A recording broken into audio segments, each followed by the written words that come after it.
Okay, good evening, everyone. Welcome to the Human Services Committee. It's Wednesday, September 4th. It is 6 p.m. and we have a full agenda. We do have a quorum. The first item is approval of the meeting minutes of June 3rd. Move approval. Second. All in favor? Aye. Any opposed? Okey doke. Then we're going to move to citizen comment. We have 3 people signed up. Everyone will get 3 minutes to speak. Becky Biller, Karen Cartwright, and Maggie Smith, if you'd come forward. Good evening. With respect to agenda item HH1, proposed ordinance 79019, I've previously voiced concerns and I'm doing so again. Fortunately, there's still a chance for this ordinance to be fixed before an ultimate vote before the City Council, and I urge you to ensure that the final work product is something defensible and that satisfies the intended legislative purpose. Left alone, I worry that the social, political, and financial repercussions may be costly for the community for the years to come. When CPAC was first formed several years ago, it was an important step in cementing the progressive values of this community in which citizens have a voice, where transparency and public accountability are deemed central to a fair and democratic society. Most communities don't have a citizens board tasked with reviewing citizen complaints alleging misconduct against the police, and Evanston should be proud to have one. There have been both praises and criticisms of CPAC, and maybe even some critical missteps along the way, but at no time has a community ever stopped supporting the notion that when acting in their public capacity, alleged misconduct of police officers towards members of the community is a matter of public concern. Are there opportunities for improvement? Absolutely. But we shouldn't lose sight of the purpose and value behind such a committee. This is a citizens committee, and these are matters of public concern that warrant open and free dialogue and thought processes and open access to the essential records where supported by state law. We must welcome and accept that members are going to disagree and may be uncomfortable at times. These are serious issues, and healthy debate is to be expected. But we can't have an ordinance that claims to be in the interest of increasing transparency and building a trusting relationship between the community and the police, but is drafted in such a way to shield the police from scrutiny and accountability while controlling the speech and thoughts of the members who volunteer their time. This defeats the entire purpose. It takes courage to file a complaint against the police, and it can be a thankless task to review the investigation of those complaints. Current and future members are not and will not be anonymous, and no matter what members conclude on any given matter, one side will be upset. Even though there's no power for the commission to impose discipline, the conclusions may upset our neighbors or may upset the police. In addition to addressing the issues of how records are treated and freedom of speech concerns, a key feature of any complaint process is the inclusion of a prohibition against retaliation, and that should also be incorporated into any revised version. Citizens who make good faith complaints and the members who serve on the commission should be able to complain and serve without fear of retaliation. In sum, if these problems are left unchanged, this will be a backward step in transparency and will only result in greater distrust and tension between the public and the police. We should have nothing to hide and nothing to fear. I hope that further revisions to the ordinance are made to ensure that none of these issues are compromised in any way. Thank you very much.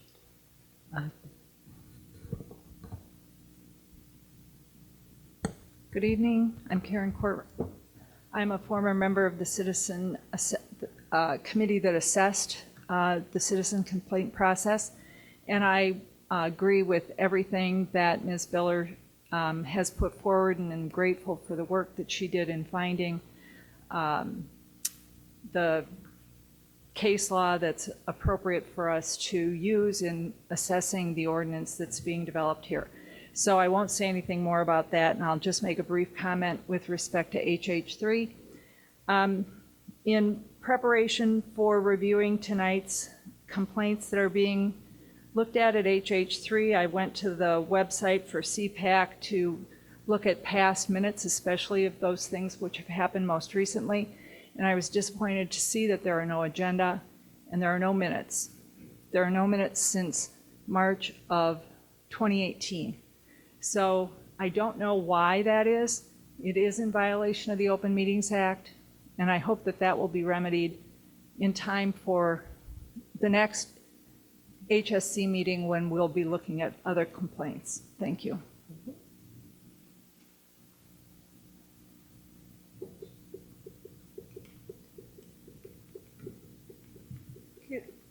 Hi. Hi. Are you ready for me? I absolutely. All right. I'm Maggie Smith. I'm also a former member of the Citizen Police Complaint Assessment Committee. And as a member of that committee, I was really happy to see that this ordinance had come forward.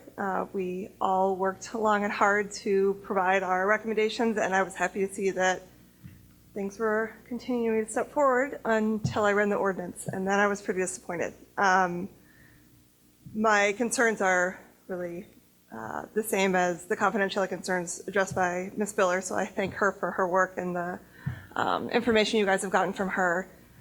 As I take a step back and think about why this ordinance may have been written the way it was, the main thing I remember is the meetings that we as a committee had with police officers, especially the members of the FOP, and I remember them talking about their fears of social media retaliation when complaints were made public. And they talked about some officer in another town whose children were subject to a lot of online bullying as a result of the officer's name being made public. I'm not going to claim those concerns are invalid. You all as members of the council know far better than I do about the environment online that we live in these days. And if that's why this ordinance was written the way it was, I would like us to just find a better way to address those concerns. Right?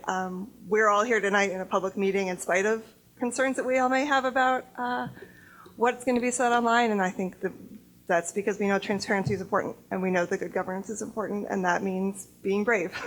And so I imagine there's a middle ground, right? There's some way to maybe, one of the ideas that is possible is to say, we're going to have the officers' names in the meetings and available to citizens who attend the meetings, but not put them in the minutes, right? So that they're not online, but they are available to citizens. I don't know that that's the right solution, but I know that there's got to be some way for us to find a middle ground between respecting the concerns of the officers and the transparency that we really do need in this committee, because we all worked very hard and we're all here tonight because transparency matters. So I hope we can find a way to meet in the middle on this. And I look forward to the updated ordinance, and thanks for all your time. Thank you very much. Was there anyone else who wanted to speak tonight on? Yes.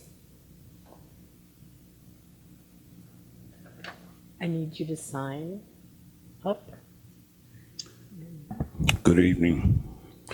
My name is Albert Gibbs, 5th Ward resident, City of Evanston here. I wanted to speak to a complaint that I filed with against the Evanston Police Department concerning how I was treated where a case was concerned. I had a threat on my life. Someone threatened to kill me. I thought it was best that I get the police involved, because if they were to attack me, I wanted to be able to legally defend myself. So I thought I'd bring the police in. Little did I know the police would turn around and go against me. From the standpoint of writing a report that I did not give them, taking anything that I said and offering a complaint to them, they would paraphrase it and make it something I totally did not say. And then as they began to investigate it, they demanded that I had been the one who gave them the erroneous information that they had. Well, I'm not used to lying on myself. It's not necessary, and especially when your life is threatened. At any rate, the investigating detective became more than a problem. In other words, he says, Mr. Gibbs, you know me. We've talked a lot of times in the neighborhood. I said, I'm sorry, I can't put a face to the name. Can't put a face to the name. But as I thought about it over and over, months afterwards, he's right. We did speak for about 2 years or so. But yet when I said I can't put a face to the name, the man became quite indifferent at me. In other words, the person filed a complaint became someone that he labeled as, you're being difficult. You're being difficult. You're hindering the investigation. He even said I hung up on him a couple of times. Amongst other things that I know you don't have time to hear. But at any rate, I felt, well, not only do I have to watch out for this person that threatens to kill me, but I need to watch out for the Evanston Police Department. I guess if you don't bow and kiss them where they sit, then you can be labeled a problem. At any rate, I filed a formal complaint. Mr. Gibbs, I need you to wrap it up. You have Okay, 3 I'll minutes wrap it up. Thank you. I filed a formal complaint. It was investigated internally by the police department.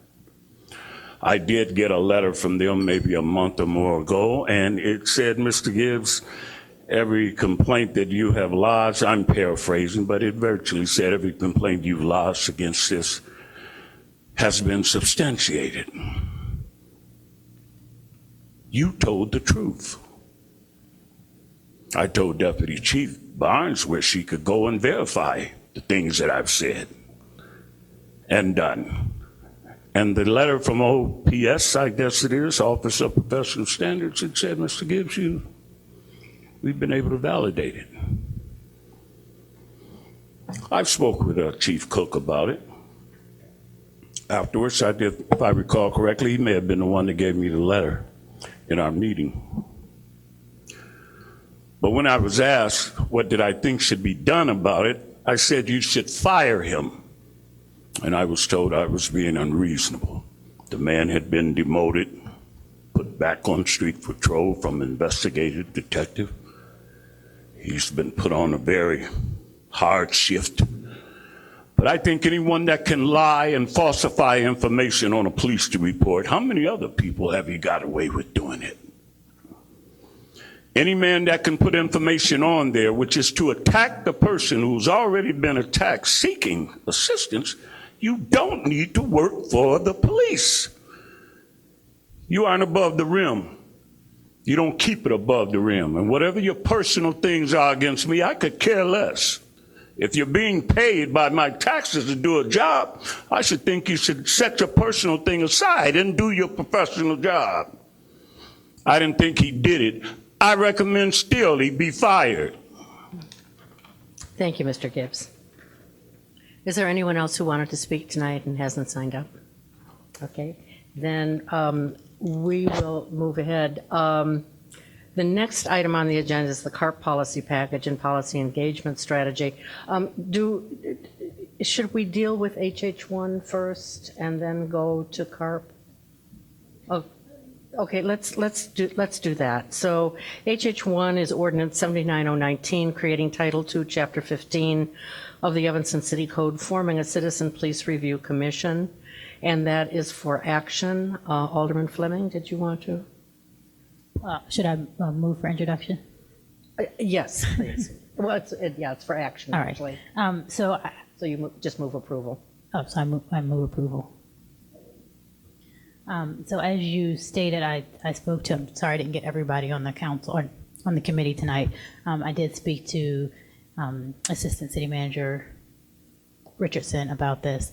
So I have some concerns. I know that Ms. Beeler sent an email out to everyone.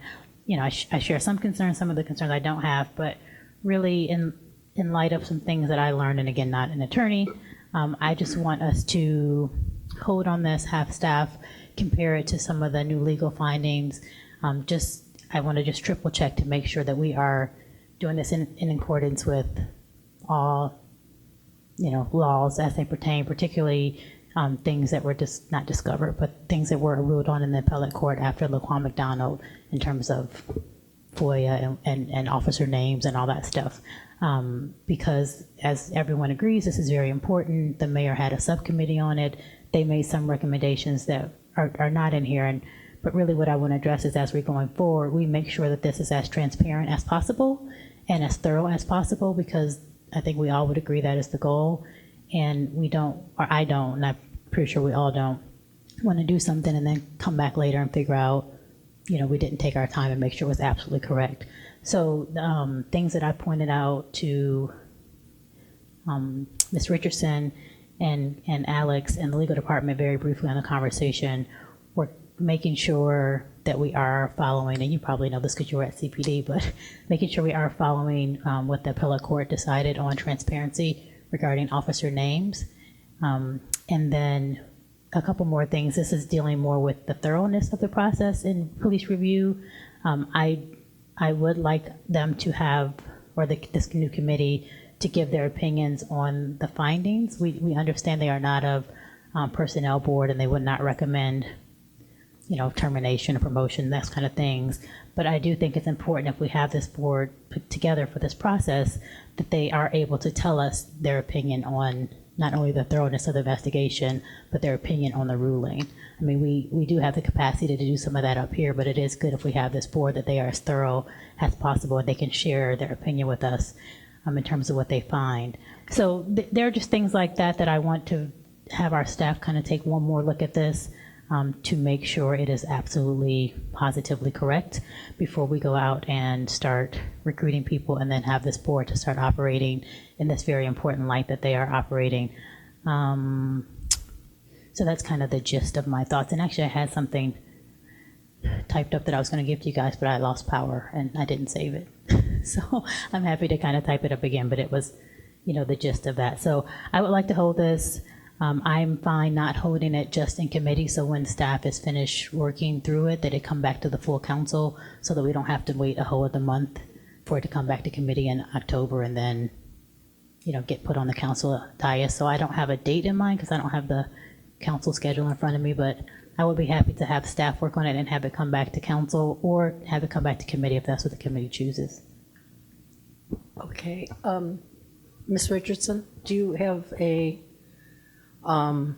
idea of how long it would take staff to review? And if it would take a month, then I guess we would just bring it back to committee and send it on to. Yeah, I mean, I'm indifferent. I don't want to hold it up because I know that they are trying to recruit people as well, and that's a process. Yeah. Madam Chair, Kimberly Richardson, Deputy City Manager. So yes, Alderman Flynn did have a conversation with us regarding some of the concerns that she had. I think the concerns that she had really are going to be able to be resolved in a few days, if not a week or so.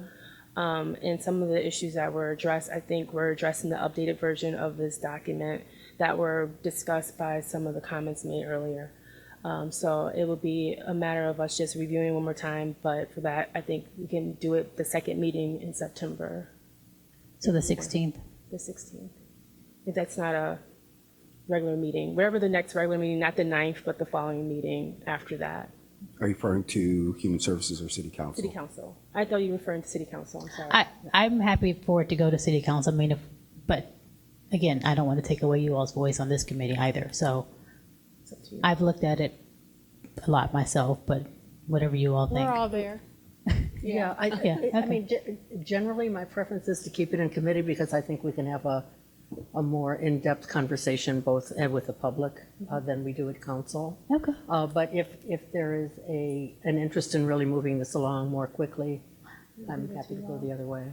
I guess my only question is, there are other concerns or questions that were of interest to the committee that we should be made aware of. Like I said, I heard from Alderman Fleming if there was anyone else that had some concerns that we have not yet addressed. I would love to be able to look at those as well if we don't come back here in October, because I would want to make sure that those concerns are also addressed. Okay, Alderman Ravel? So we could send to you our particular thoughts that we had about potential revisions to add to Alderman Fleming's concerns. Yes, ma'am. That's that's the direction of the committee. Sure. Okay, what do you guys want to do?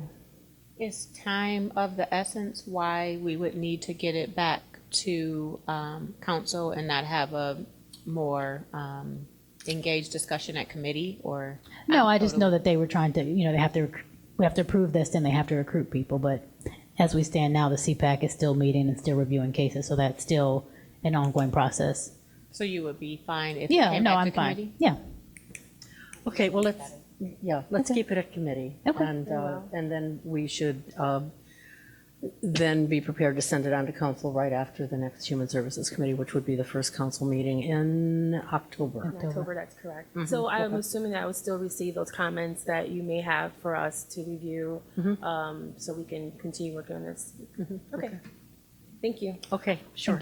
Okay, so HH1 will be held in committee with the hope that the committee members will send their comments on to Ms. Richardson. Okay, so let's do the CARP policy package and policy, the CARP policy package and policy engagement strategy presentation.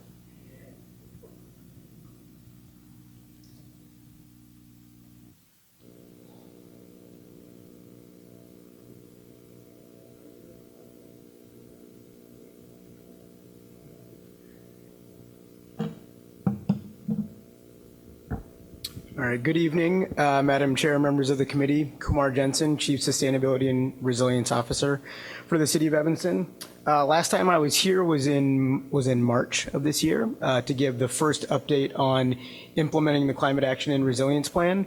I promised at that meeting that I would come back and talk more specifically about the 40 or so actual individual policies like ordinances and resolutions that were recommended in the plan and what I would like to recommend that we do as a community in terms of developing those policies. So again, just a little bit of a recap. This is where we started. I came in March to talk much more so about the specific administrative actions, so things that staff can be doing that don't necessarily immediately need city council approval, and then indicated I would be back, and here I am in September. So for this evening, what I would like to focus on is in the memo, I am asking for the Human Services Committee to refer the policies that are in the attached policy package to a few committees and boards, as well as some staff working groups. And then we are also going to be using a developed policy engagement strategy that will guide how we're actually going to develop those policies with the community. And then lastly, we would bring back that first round of policies, so ordinances and resolutions, probably in the beginning of 2020, late 2019. And so just a few quick updates on some items that we did talk about in March. Just wanted to note that we did receive a $250,000 grant through the Partners for Places funding program to support affordable housing and climate resilience and energy efficiency. We also received a $10,000 grant from the National League of Cities to focus on really engaging and helping people understand in a meaningful way what is in CARP and what some of the climate change impacts are. And we believe that to be very important in a planning process. And then also just to note, we mentioned that we were going to launch a sustainable business recognition program. That was launched, and we have now 17 businesses in Evanston that have received recognition, a $250 incentive, and are taking some really exciting actions to help us meet our goals. So thinking about what's actually in the packet, and so there's two main documents in there aside from the memo. The first is an actual policy package, which is a 3-page document. And this idea came up actually because a resident was trying to get her head around how we would actually move 40 policies forward that are all recommended in one big plan. And she looked at what the District of Columbia had done with some of their climate laws and policies, and they actually created what they call an omnibus approach, where they pulled a bunch of different related policies together and ran them through the legislative process all together as an omnibus or as one. And so we took that and said, we probably can't do all 40 at once. That process would be pretty cumbersome. But what we can do is we can pull out specific policies in the plan that are similar and related, and have those conversations and run that process together, so that we're not asking people to provide feedback at 20 different meetings on 7 or 8 different policies. That can get very confusing, particularly if we're focusing on one area just like waste or energy. And so the goal here is to put a group of those together and to run that process together. And so as we're as we're thinking about that, the way that I'm proposing this be laid out is to pull out three groups of policies and package them together, and then run them through our engagement strategy, which I'll get to in a moment. And the idea there too is that if staff have some time to focus on doing some research and on evaluating where we are currently, and as well as communicating to residents and community stakeholders about those specific areas. So again, thinking the example uses waste, that we believe will get more effective engagement, and that people will be able to, there's already community energy around waste and around some of these topics. And so by focusing in on this, we feel like we're honoring some of the existing work that's already taking place, but also able to leverage staff time to focus on one or two areas. And so the way that this, the actual attachment is broken out is we have package 1, which started back in April, which is where when we started internally discussing this idea, and that actual policies might not be approved until April of 2020. And so that gives us a pretty long period of time to look at this. And that's partially because this is the first year that we would be doing it, and we know there's going to be a little bit of working out that we're going to have to do in terms of figuring out how much time things take. And then packages 2 and 3, and I'll talk about why they're together, would be much shorter. And part of the reason why is because we would actually start working on some of those policies and doing some of that research this fall. But the actual sort of writing of the ordinances and the very public portion of that would not necessarily take place until spring of 2020. So this is the way that we've grouped the 3 packages. Again, the reasons why we chose waste as the first one is because staff and particularly the Environment Board have received a lot of comments and requests, and there are a lot of programs related to waste and waste reduction taking place. So there's a lot of good community energy and a lot of articulation. A lot of the work's already been done in some cases. We now just need to broaden that engagement to make sure people understand what's being talked about. And then second, we do have our commercial solid waste franchise contract is expiring in October of 2020. So the staff will be releasing an RFP for that this fall. It's a very good time to be talking about some of these goals because that contract will likely be 7 years or so. And so any goals that we have out to 2025, it's going to be really important. We're working on those now.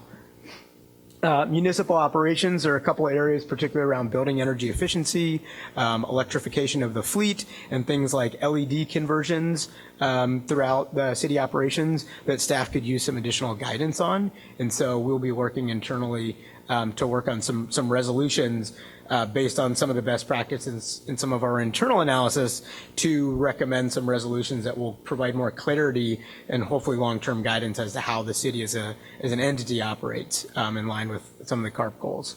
And then the last one is buildings. As I believe I've mentioned before, 80% of Evanston's greenhouse gas emissions come from buildings. And so if we are going to meet our carbon neutrality goal by 2050 or meet our 50% reduction in greenhouse gas emissions by 2025. We need to do a lot on existing buildings. And so we're also due for a building code update in 2021. And so we're looking at studying some of this stuff right now. And I've applied for a technical assistance grant to help us in that planning work. But we recognize it's a long process and we want to get started as soon as we can. So the engagement strategy is the other big piece of this. And this is a document that I've been working on and staff have been working on for the better half of this year. And we've received some really good input from the Equity and Empowerment Commission, the Environment Board, and the Utilities Commission.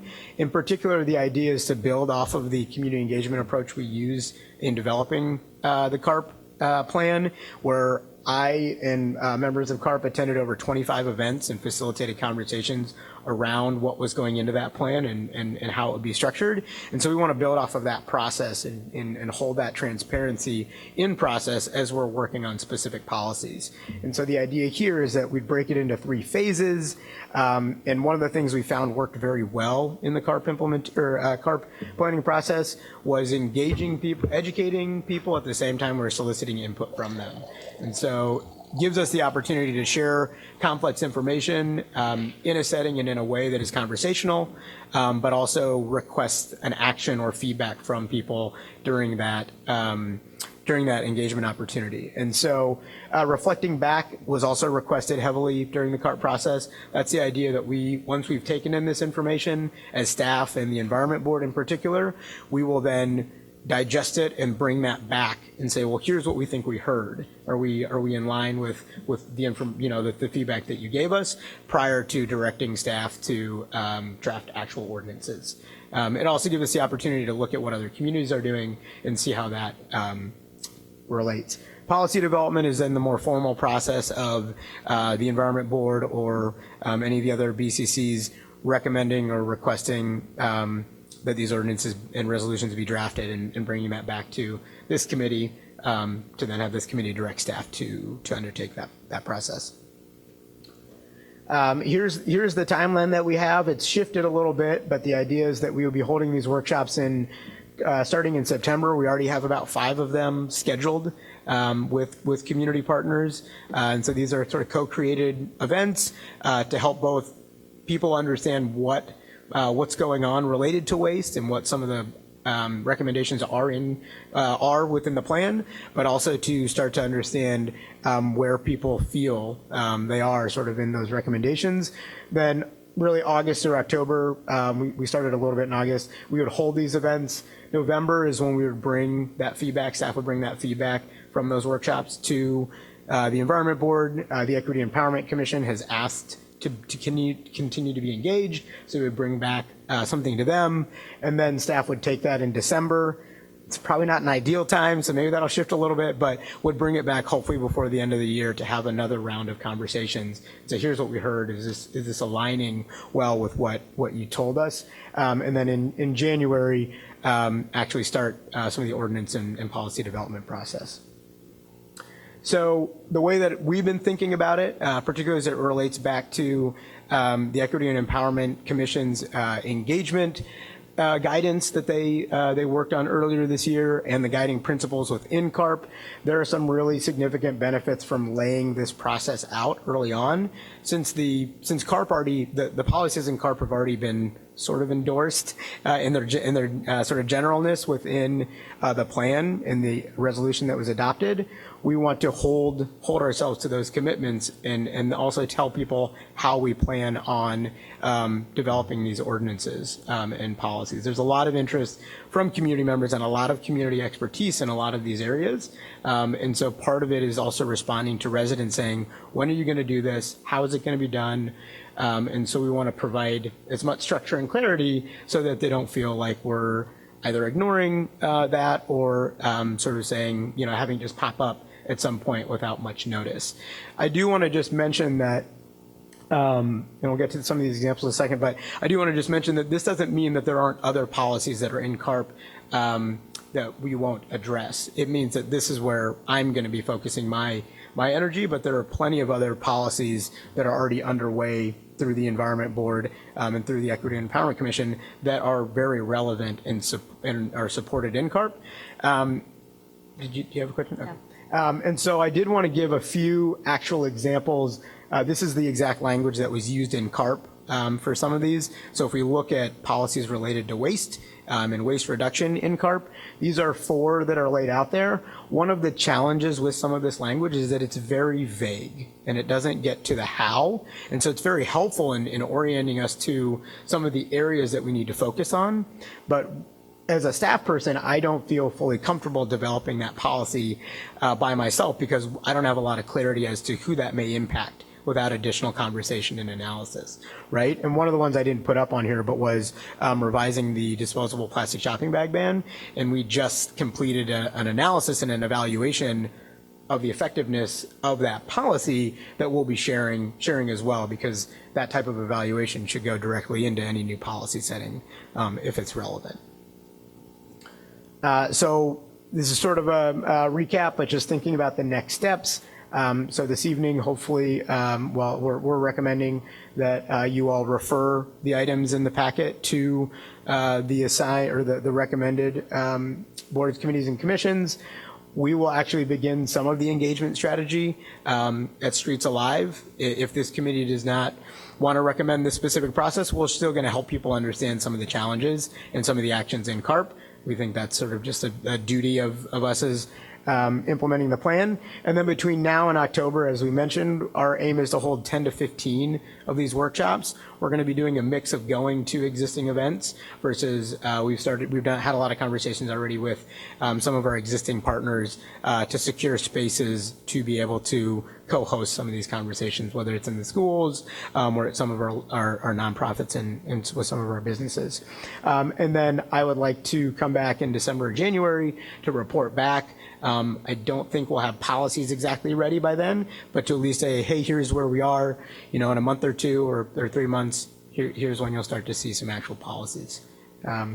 So I'd be glad to entertain questions on any of that. Thank you.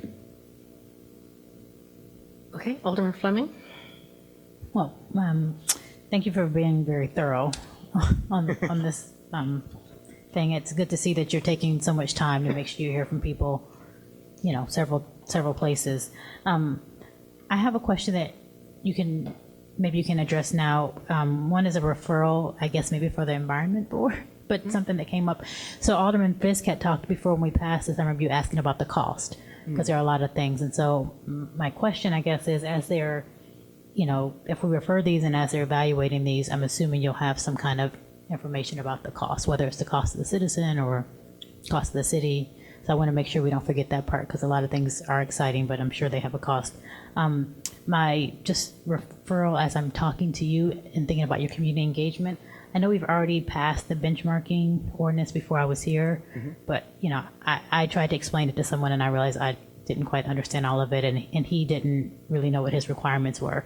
So maybe at Streets Alive or some place or another, can you just make sure that people, particularly like new building owners, get information about benchmarking and what the requirements are? And I know you're trying your best to do that, but we can always do a better job in that case. And another thing that comes up, and I know it's not on here, but your department maybe, the leaf blower ordinance. Can I refer that for us to have a discussion about? I have lots of people who complain or say we're not enforcing it. And if we're talking about noise and or just air pollution, I would be just as concerned about commercial lawnmowers and everything else we're using. So again, we don't need to discuss that now, but since you're up there, I wanted to make that referral for a different conversation around leaf blowers and the cost of things. Alderman Ruth Simmons, then Alderman Ravel. Thank you. Thank you, Kumar, for your work on this, and thanks to the committee.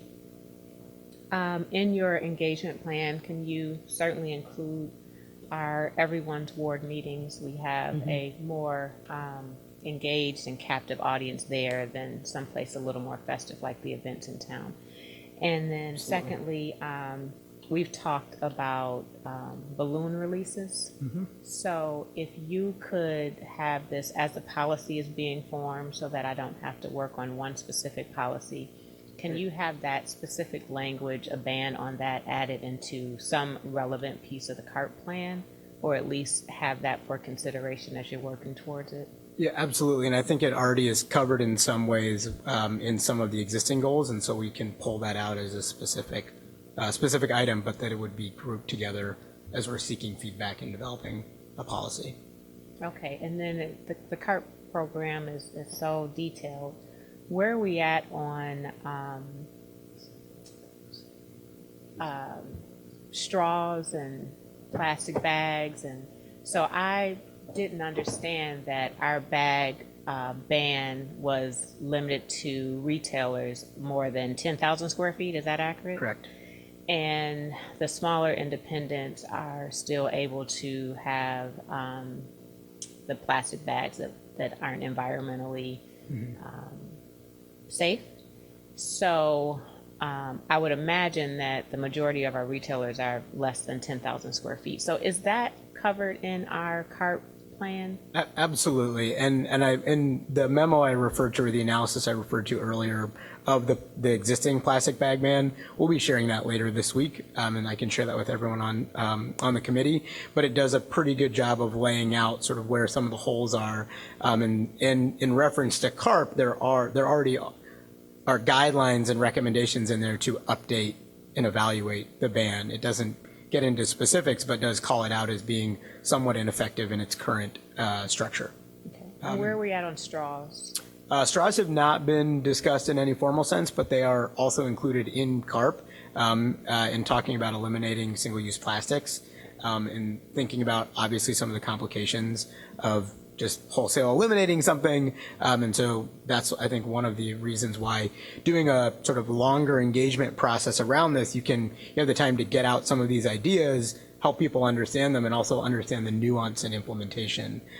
We've certainly heard from our peers around the community that straw bans can be very effective, but they come, there are some necessary caveats and during implementation. And so we've got a lot of other folks to learn from already on that, which is nice. Perfect. So on the straw piece, to ban the traditional straws and replace it with a paper straw is still single use, so still not that much of progress. But if we could, while we're working with our businesses and getting them certified, even recommend some of them retail steel and glass reusable straws, just so that the community has an alternative if a straw is something that's necessary for them to enjoy their beverage. Absolutely. It's an excellent Thanks. suggestion. Alderman Braithwaite? Thank you, Alderman Fish. Just a follow-up question. I wasn't really aware of the balloon release until this summer. What is the current policy? I'm not aware, that the city has a policy guiding balloon releases. But we need to have one because they are destroying our lakes and it's a problem. Thank you.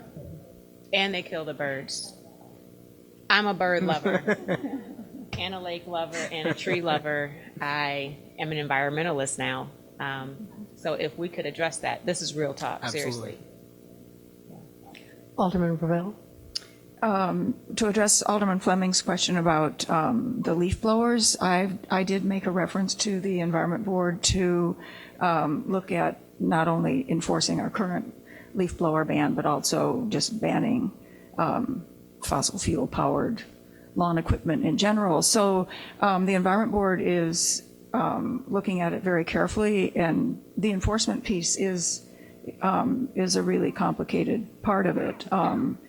So it's going to take a while before they are back to us with some kind of recommendations, but they are definitely working on it.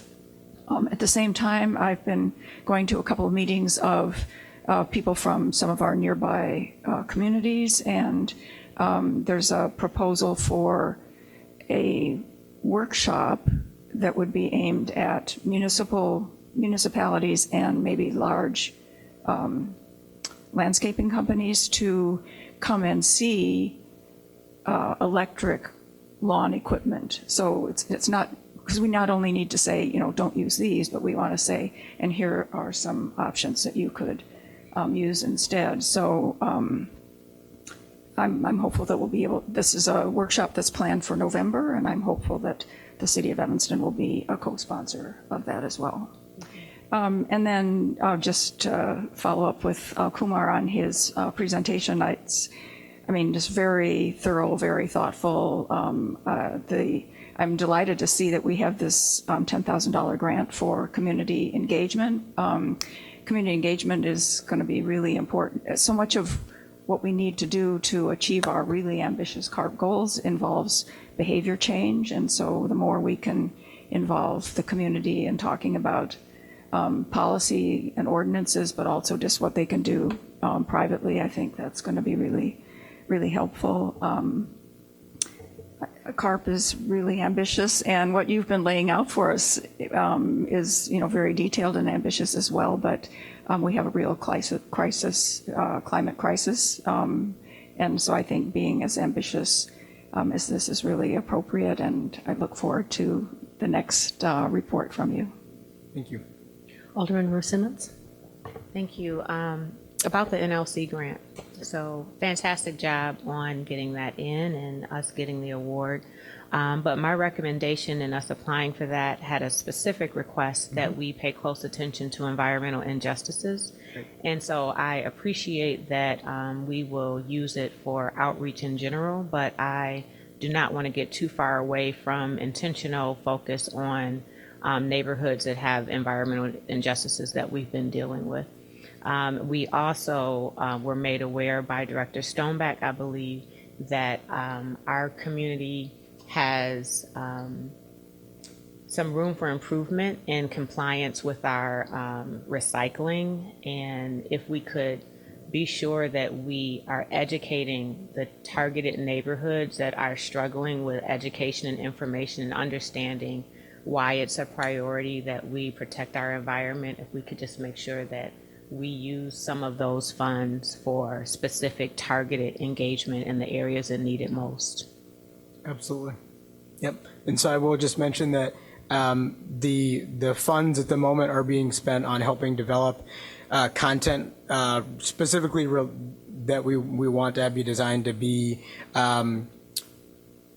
very sort of low barrier to entry in terms of explaining some of these systems. And so we're specifically looking at the climate hazards in Evanston, right? So we're looking at things that are going to happen to the lake and water, so flooding related issues, waste related issues, air quality in particular, heat. And so the idea is that we're using these funds to create a suite of material and engagement activities that we will then be able to deploy. And so the idea is to not only help people understand sort of what can and cannot be recycled, but also what some of the proactive things are that they can do or that the city can do so that they better understand the system.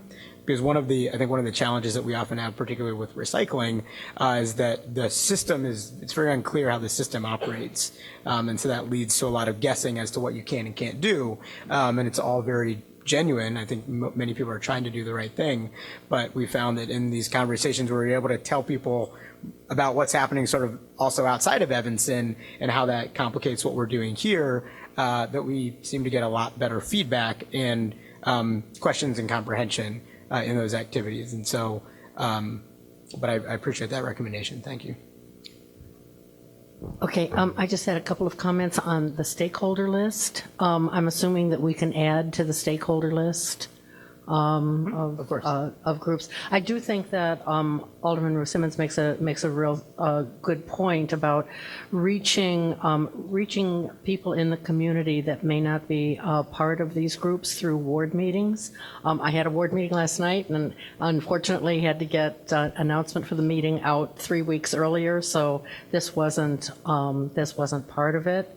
And my next ward meeting is in December, so that makes it a little tough.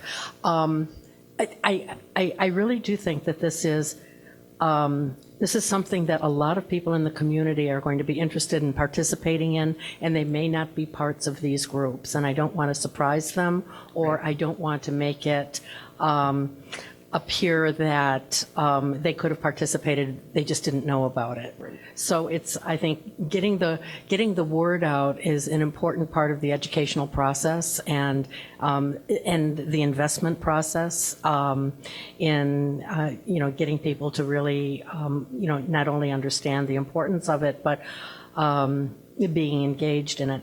I'm really concerned about businesses, both small and large businesses. We need to have them, totally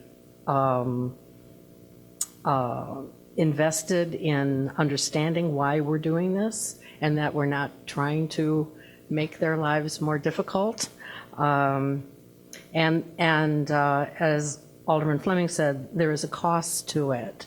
And if we can share and find out from them what they anticipate their costs are going to be as a result, and I think that's, part of our budget discussion is going to be whether or not we raise, sales tax in Evanston, and, how these things work holistically together. Does the increase in sales tax compared with the increased cost to them of, let's say, eliminating plastic bags for smaller businesses? All of these things are inform us and help us make better decisions.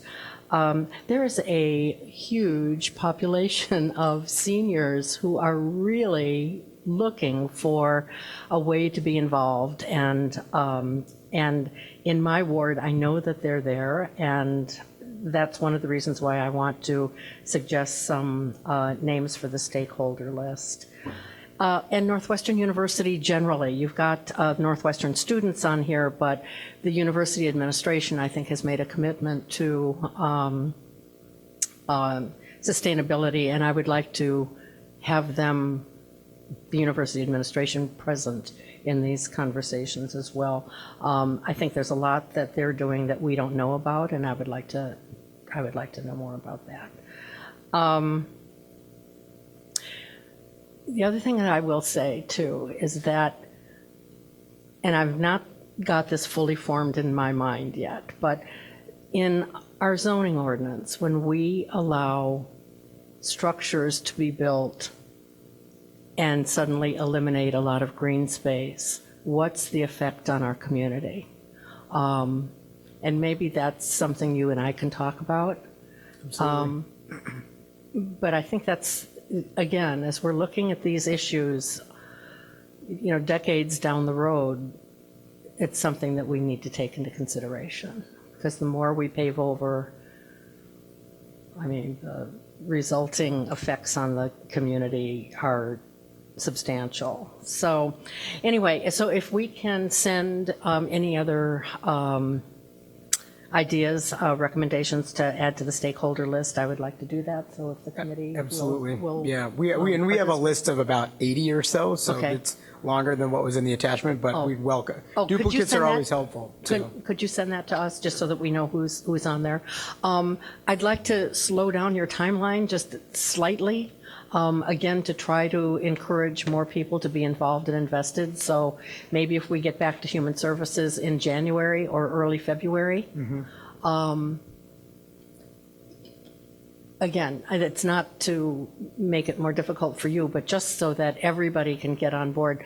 When we had the, what is it called, Waste Not? The little cards that we got this week about what to put in recycling and what Right. not to put the in NOPE recycling. campaign. Wow.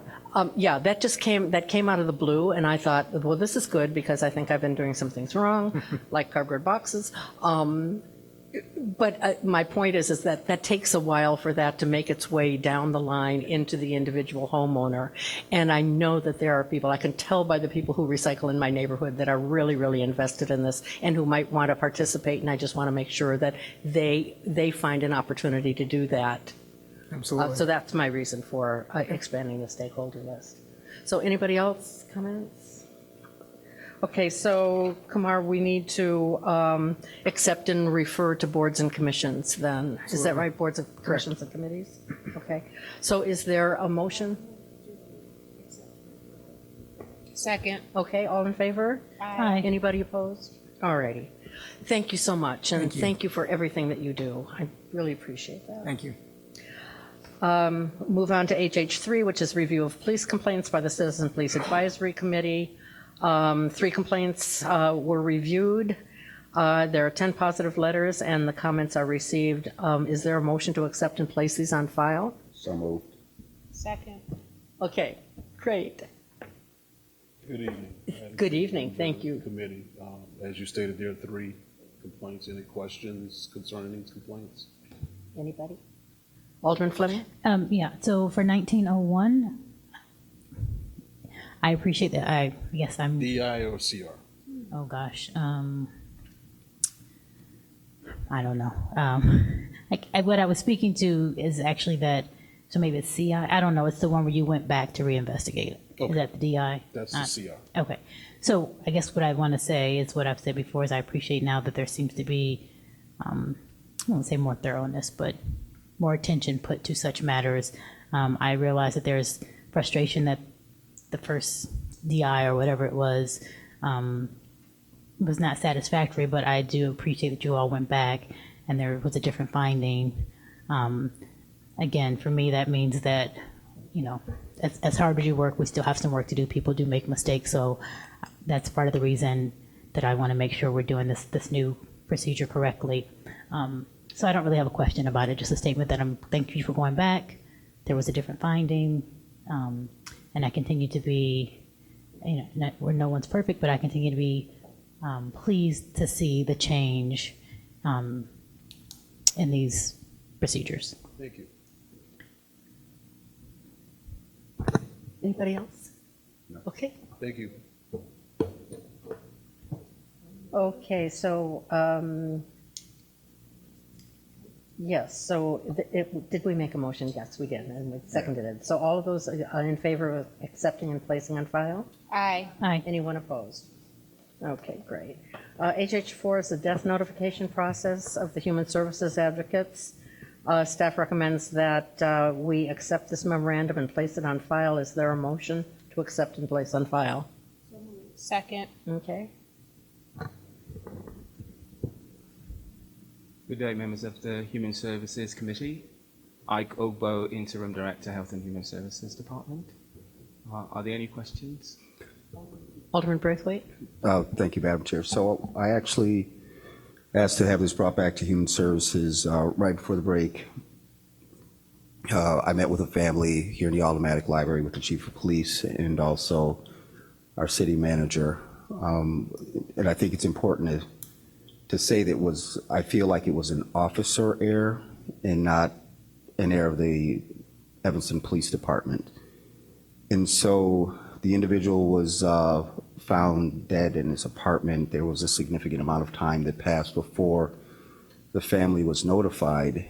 And it was a situation where, and I won't go into all the details, but had the family not found out within a period of days, like the whole individual's estate, et cetera, would have gone into state probate. And so in meeting with the family and just going through the details, and the chief was very helpful throughout the conversation, it was just, brought to my attention. I wanted to share with members of council. We received notifications when there's shots fired. We receive notifications when there's a death. And it's still unclear to me, who is responsible in these situations. And I would want to limit it to when there's a police investigation and a death, that members of council should be notified, period. I don't know how often it happens. I did ask that question as part of this report, Ike, last month we had an individual who was run over by a train, and these things pop up. I just don't know what the frequency is, but I do think it's very important that, again, whenever there is a police investigated death, it's not natural causes in a hospital, that we are notified, and that's the policy that I'm looking to get implemented. Right. Don't we usually get that through the police report? Well, I'm in the process of reviewing our policies. When victims advocates transition to the health department, those policies have not been updated or revised. So I'm in the process of working on that to tailor it to how we'll be responding going forward. There are a number of policies that need to be revised that have not been. And like I stated, it's something that I'm currently working on, and that should be included in our policy to notify the alderman when a death has occurred, especially if it occurs in your wards. So it is something that I'm currently working on, and I'm hoping to have something by the end of the year. And will that also include when I don't want to go into details, but there's a case currently right now, and there's just a number of questions that have become public to a number of aldermen regarding how families are notified as well when there's an actual shooting. So I hope that when you're looking at that policy, that there's a clear direction to staff, whether it's a police officer or our victim advocates, how families are notified also. Yeah, absolutely. And it's something that I would have to work with our police department on, so that we all can collaborate and figure out how to tailor this policy. I'll be meeting with Chief Cook and his staff so that we can sort all of this out. And that's what we're going to do going forward. So is it an issue of the type of death, cause of death, or staffing? Well, when it comes to death notifications, we are supposed to respond irrespective of what caused the death. It is our responsibility, it's the responsibility of the advocates to do those death notifications. And like I stated, it is something that we are currently working on. I will work with the police to iron this all out so that we are responding swiftly when it comes to these cases. Jump in. In this case, were you notified? It happened in your ward, right? Yeah, Were you notified? no. And the family was notified. So, I Right, mean, so I'm familiar with the Yeah. case, I'm just so, how did that happen? lazy police work of that officer. Of that officer. I'm not accusing Yeah. anyone, it seems like something happened, I'm just curious. And what normally happens in that process, because we're really good about getting correspondence about shots fired and different Yeah. things, is that the victim services that would normally do that? So, Because it seems that that would be more appropriate than the police. so we receive a phone call from the police whenever there needs to be a death notification. Then we respond in person if the person, the next of kin, lives in Evanston or in the North Shore area, and we deliver that death notification to the next of kin. I believe that there's some processes that has to be rectified in this regard, and I'm committed to figuring out what these issues are, and that's why we have to implement policies on how to move forward regarding these. The policies that we have not been updated in some time, and that's why it needs to be revised and updated so that we don't encounter issues like this going forward. Well, certainly grateful that it worked out, and I'm confident we will come up with a policy so it doesn't happen again. May I speak? Chairman? Absolutely, Chief. All right. I want to address the process for the police department. Sure. Whenever we have a death in this town where it's a police investigation, everybody gets notified. The gray area is when we have a natural death, as a case Right. that we're speaking about here. And you're right, they could have done a better job with trying. We're just the Just first. the individual, not Yeah. the department. Well, That's why I wanted to make well, it. we're the first layer of trying to find out the relatives that's appropriate to notify. The body has to go down to the morgue as we found it. But, you know, in that process, I thought in this instance, Right. we could have done a better job at it. We normally don't notify the aldermen with natural deaths. Right. And that's, And- is that where you trying to No. get to now? No, and so that's, and I wanted to make a clear distinction. So what I would call a natural death is someone who dies in the hospital, because it's documented. Before the person comes in, the person is admitted. I think any time the police are called into a situation where there's, and maybe criminal, I would say criminal deaths we always find about whenever they're shooting. In this particular situation, there was no one there. So I would call it an investigation. You or a member of your department may use other words, but they didn't know who the individual was. Right. And unfortunately, in this situation, he went unidentified for a number of days Yes, as the family shared. Yes, sir. It's, you know, what we consider a natural death, even though we respond to a particular location on a deceased person, it could be someone calling for a well-being check or something to that nature, Right. and we find a person in the home Right. deceased. What would lead us to determine if it was a natural cause is when we call the doctor of the deceased person, and the doctor agrees to sign the death certificate. He may say something to the effect, yeah, I saw my client a couple of days ago, and he had so many ailments. And it's a natural then. It's not going to be a ME's case, which creates some confidentiality because, you know, a lot of times, you know, you may have a deceased person go down. We may think it's a natural and get down to the ME's office and it turn out to be a homicide. So, you know, But certainly the family members should be notified. Right. And I think in you reviewing some of the details, it allows me to make an adjustment, and that is there was no family notified, right? That's correct. Right. On our end, Right. initially.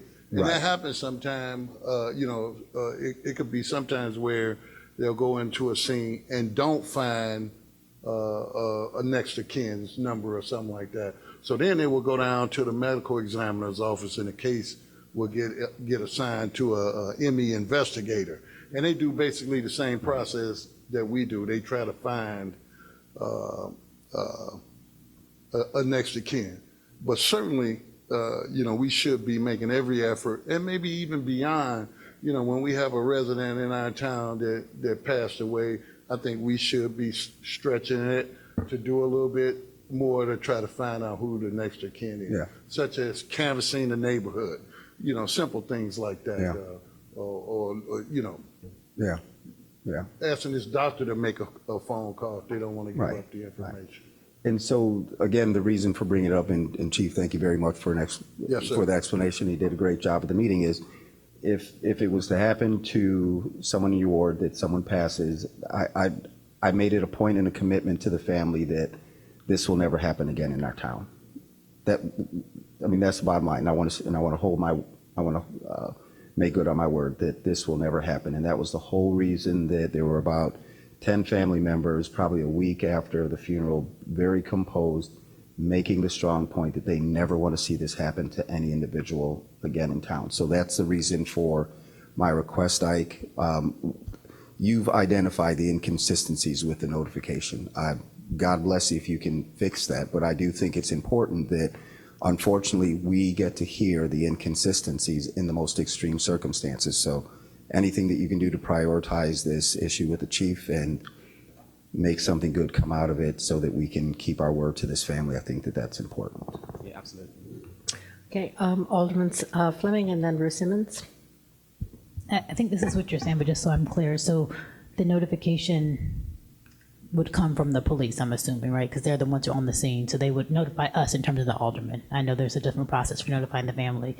And Kim, you requesting that notification for everyone? So even if there's no next of kin, we should know, because this is a small town, we might even know who the next of kin is. And that's exactly Right, so what we the might know point some is. of the If people. we had received, we would have been like, oh, this person hasn't been identified, and the name was common enough that you would have known, and you definitely would have known. So yes, I definitely think that, however the chief wants to work that out, that we get, that we get a phone call. I would say a phone call, because we're probably not all checking our email all the time. Yeah. And then I know, and this is maybe a different conversation, but I know I've had a couple people attempt to take their own life, which is a whole different kind of privacy matter. But one came to my attention because someone else in the neighborhood knew and called me and really was calling to see if we had any services that we could offer this person. They were concerned about them. And again, I don't have the capacity to offer that service, but I don't know if that's something that we want to kind of think about. Just so it's on our radar, right? Because we all know our wards, pretty well, and the people, and, just thankfully this person lives on the block that people are very concerned and checking in, and, the issue has been long resolved, but it was something that was brought to my attention. And just for me personally, and I know this is never the staff's intention, I just don't like being caught off guard with things. So when a citizen calls me, I don't like being like, what are you talking? I had that last week with the gas main, like, what gas leak? I had to see it on TV. That's not a good feeling, because then people think that I'm neglectful, but I'm just not everywhere to know everything. So thank you for taking care of this. If there's some way we can expedite it, I think that would be great. Hopefully we don't have many deaths. Yeah. So if I understand your comment correctly, you mean when there's an attempted suicide, that you be notified, that all of them be notified? Well, and I don't know. I know that's a very confidential thing. This one was, probably had it involved a weapon, and, there was some police activity, and the police did a great job. But, some residents were concerned just with the weapon and all that. So, I don't necessarily need to be, that's a very private matter. But if there's something that right, this one was brought to my attention by a citizen, and then I inquired. So again, it's a very sensitive matter, but if there are things that we need to know in terms of public safety or what have you. Okay, good. Alderman Simmons? Thank you. My points were covered by Chief Cook. Chief, can you tell me what the procedure is for suicide response? I know, I mean. It's a police response, and it's an investigation. It's a medical examiner's case. So we treat it as such. It's a sensitive nature for family members. It could be some perceived humiliation with the family with that. So we don't publicize that whatsoever. We do try to provide the family with all of the resources, clergy support, victim advocates, and so forth. But we try to, keep it confidential for the family members. So I've been really positively impressed in the past with the police response to suicide situations. The ones at the parking garages. And I know we didn't have, I believe we had a call of someone on the metro tracks before the train actually arrived, but not enough time Yes. to respond to that. But the police have done an extraordinarily good job with jumpers at the parking garage. And so I really appreciate that, not only that training, but also the response and the outreach to family members who might be able to come in and help with the conversation. But I've never been, really quite sure of what the process is. So that's our standard process, is that is the police take first position on that. And whether it's a homicide or suicide or a natural cause of death, I'm thoroughly committed to providing the family members of the decedent with the best possible care we can, and partnering, and we've done a great job. And Health and Human Services has always, this is nothing new, they've always supported us with the resources we need. When we make a mistake, my job is not to cover up for the police department, it's to look at what was wrong and try to fix it so it could be smoother, as we did in this situation. Yep. And hopefully that we don't make those same mistakes again. Okay. Thank you Yes, very ma'am. much. Thank you. That's sobering. Are we voting on this? Oh, okay, so we're voting on accepting and placing on file. All those in favor? Aye. Anyone opposed? Okay. So we're going down to HH5, the Healthy Work Environment complaint. Staff recommends that the committee accept and place on file the complaint process report. Is there a motion to accept and place on file? Move approval. Okay. But any conversation? yeah, so I requested this one for clarity, as we know we've had an increase in healthy workplace claim process. I've had a couple conversations with staff, and it's been not very clear always to me how the process works, and that kind of thing. Given the amount of money we have spent, having outside legal counsel investigate several of these, and just some confidentiality issues, I would like to have staff, I appreciate the memo here, but I would like to propose to have HR staff come back to us next month with information on outsourcing healthy workplace claims or investigations, whatever you want to call them. So just in my own primary research, I've realized, we provide a lot of employee assistance programs. So, where there are these companies that run call center, so to speak, to take different kind of, whistleblower complaints and whatever. There are also some that do workplace investigations. So I would like to suggest staff give us a report of, several companies that we could potentially retain, where if we had a staff who had an issue, they could pick up the phone and call, a a company that is not here, that doesn't have any loyalties to anyone in our building, they would take the claim, they would do the investigation, and they would submit a report back to our HR team with the findings. And my reason is, one, for the manpower that our staff is putting into these complaints to investigate them.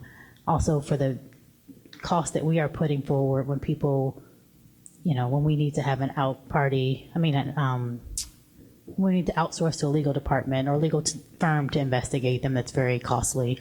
And then also to give people, to do all we can to make sure our staff feels like their complaint is really being heard and investigated in a non-biased way. I think that there are probably some concerns in the building that people don't always know if that's happening. And I don't see another way to make sure that happens except for everyone calls somewhere outside of this building and that person or that department, that company takes care of it and brings the report back to us. So I would like to have staff come back to us with some options and some pros and cons, some costs, so that we can weigh if that's a direction we want to go, if we want to keep these things in-house.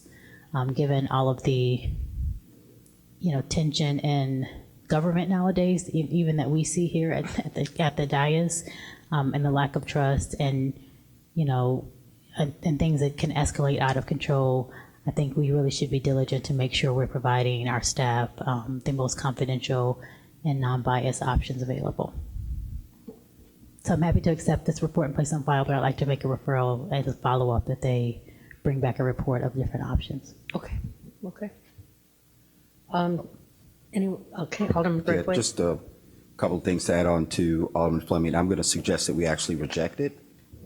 And here are my reasons why. It is really clear what happens when there's a police complaint. There's a process. We're trying to find ways to improve on that process. It's clear what a resident has to do whenever they have a bad interaction with the police. I think in this situation, when it's staff on staff, here's what's missing from the memo. Like, everything's anecdotal. There's no statistics to support. And I'm looking at the last paragraph that says there have been no complaints at HR. Yeah, I struggle with that as well. Yeah, that is just false. And I would have been all right if I didn't read that last statement. That's a lie. There have been just, in my time of council, a very clear, documented lack of support and trust in the HR in general in terms of dealing with these employee issues. And if I think we were to look at the last situation and where information was leaked, et cetera, it does beg the question that we need to find a more efficient way to deal with our employee complaints. So I would be supportive of that, Alderman Fleming. There was another line in this that talked about the cost of it. And I can't think of, and that's why I want statistics. Like, I don't know any complaint against a staff member where we didn't pay outside legal. And so we're into the thousands of dollars when it comes to these, and there's got to be a more efficient, trustworthy entity out there that can provide some type of neutral assistance with assisting our staff when they feel like when they're having another issue with an employee. And eventually, through our Rules Committee, we'll also be effectively dealing when it's against an elected official. So there's some work that needs to be done. So I'm going to vote no in terms of, I don't want us to accept this. I want staff to come back with more information, following up with Alderman Simmons' recommendations, as well as some statistics around the number of complaints in the last couple of years. Okay, why don't we just hold this item then in committee? Okay. And for further information and discussion. I mean, I've got some questions about, the legal aspects of it, and Sure. I have no idea what. I'll second that hold, if that's all right. Yeah, and I've got lots of I will say, questions so we about it. didn't, this was from last month, and we forwarded on to committee, which was fine, but, I'll just say that I'm a little frustrated that there's no one from HR here to answer some of these questions. So that's why I want to make sure that, report comes back with the staff Sure. next time, not just a report that we are to decipher ourselves as non-HR professionals. So I think we refer this on to the city manager's office and to legal as well. I'd like to know, and I do not know the answer to this, but what the role of our of unions might be, affected unions might be in this. I, ju- again, I just have lots of questions. But unions, when we. Well, I they mean, have about arbitrators, complaints, don't they? I just don't know how Yeah. it all works, and I'm a little bit concerned that maybe we're putting our boots on and getting into a environment that we don't fully understand, and that's why we need staff here to explain to us what this is all about and what our options are. I'd also like to know, there was a referral about, it was mentioned in here that we have used outside firms in the past. I'd like to know who they are and what their, how they work. And if you can add to that, when we decide to use an outside firm. Right. Because sometimes we do and sometimes we don't, and I'm not clear as to who makes that decision and what it's based on. Yeah, and it looks like, Requested. Did I Yeah, read that? Staff just has to request it. well, I think doesn't it start with the employees? And then staff approves? Yeah, it's in there. But I'm wondering too, what a role of a union might be in this as well. So let's just keep it here for next time, and with the direction to staff that we need somebody here answering these questions. I mean, we need to make a decision on this next time, and that we've got lots of questions about how to handle this. Any other comments on this? Okay.